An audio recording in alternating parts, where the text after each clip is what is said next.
politicians at times are allowed to say anything, and some talk too much to look intelligent when they are not rather intelligent. Yeah, it happens with some of us that talk too much and really don't engage their mind fully to what they are saying. Parliament appropriates resources through the national budget. Yes. Fact. Appropriates. Yes. Get to the dictionary, look at the literal meaning of the word appropriate. Nobody else can appropriate resources.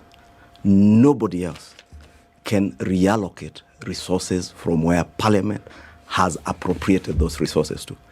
Therefore, if Parliament appropriates resources to maintain Mombasa Road, for instance. Yes. Kimani Ichung'wah being leader of majority, Kipchumba Murkomen being cabinet secretary for transport and roads under his docket, cannot reallocate that budget to go and build a road in Kikuyu constituency.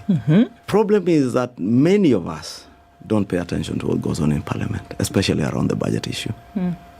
I'll tell you, go back to the Hansard, go back to your YouTube clips, look at the time when we were passing the last appropriation bill, about 4 weeks ago. Check if that Gathoni was there. Check if Gathoni was in Parliament when we were passing the appropriations bill for 23-24 back in June this year. What would have made the difference if she was there? At least get a basic understanding of what goes on in budgeting. Then you will get an appreciation that as a member of Parliament, it's your responsibility to appropriate resources, not the cabinet secretaries, not Kera, not Kenha, not Kura. 2, I've had her going around Kiambu saying, oh, all the resources meant for Kiambu have gone to Kikuyu constituency. Yes. For Kera, we give each constituency an equal amount, all the 290 constituencies, including Banisa constituency, that doesn't have a member of Parliament. Members of Parliament are the patrons of their constituency road committees. As Member of Parliament for Kikuyu, not as majority leader, I am the patron of the Kikuyu Constituency Roads Committee. This year, I got 64 million shillings last year. I'm getting 69 million shillings on the 22 and 10% Kera allotment. What happens usually? You will look at the number of roads in your constituency. You will decide, I'll prioritize this, that road.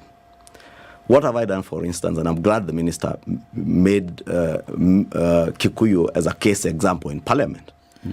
Instead of getting a budget of 69 million shillings and splitting it up into small contracts of 5, 4, 3, less than 10 million shillings, which is procured at the local level, I opt to put 30, 40 million shillings into a road that I can tarmac. That 30, any amount beyond 10 million shillings will not be procured at the local level. That's why you will find an advertisement by Kera at the region, at the national level, advertising for that contract. So my colleague will have a problem that I have advertised for the road from Reagan Magana for 40 million shillings, which is part of the allotment. It's part of the 69. Part of the 69. You had yours. And she has the same 69. Opted to procure at the local level. And you know what happens with procurement in this country. So what you're saying is that there has been no reallocation of money from one constituency to another. Nil. Or one project in road to another. Nil.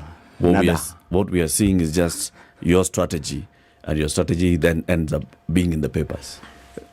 My ingenious ideas to, instead of splitting up money, to consolidate money and make give people a solution that's lasting.